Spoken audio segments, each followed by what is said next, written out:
les faits divers. Les faits se sont passés à Tabagne, localité située à 36 km de Bondoukou, le mardi 4 juin 2019. Selon nos sources, c'était un jour férié et chômé. Et donc ce jour-là, il est 8 heures lorsque le nommé Ngué Sankonan Désiré, professeur d'anglais dans un lycée privé de Tabagne, reçoit la visite de quelques collègues et amis.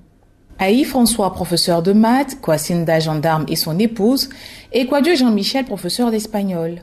Tout ce beau monde devise gaiement lorsque soudain, la femme du gendarme s'écrie « Hé, attention, attention, regardez, un serpent qui gravit les marches de l'escalier !» En effet, un serpent montait les marches en direction de nos amis. En entendant ces mots, c'est la débandade, le sauve-qui-peut. Le maître des lieux, qui n'est d'autre que le professeur d'anglais Ngué Sankonan Désiré, ne peut laisser le reptile entrer chez lui. Il court chercher un morceau de brique qu'il lance dans la direction du serpent. Malheureusement, il rate le visiteur indésirable. Sans se démonter, Désiré se saisit d'un bâton et frappe le serpent vers la queue. Au même moment, le jeune professeur ressent comme une décharge électrique traverser tout son corps. La douleur est telle qu'il gémit en saisissant sa cuisse.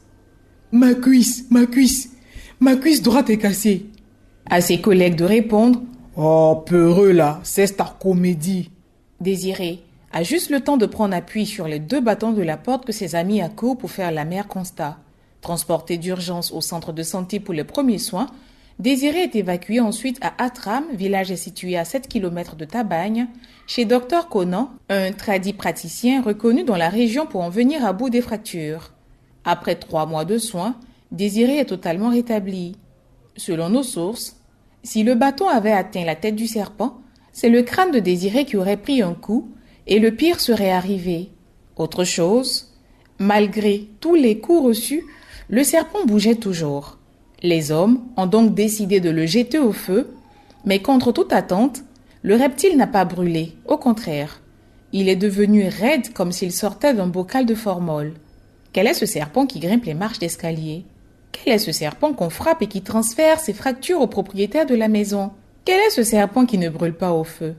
On pourrait se poser 1001 questions pour finalement penser « Ah, l'Afrique et ses mystères, ça se passe ici ».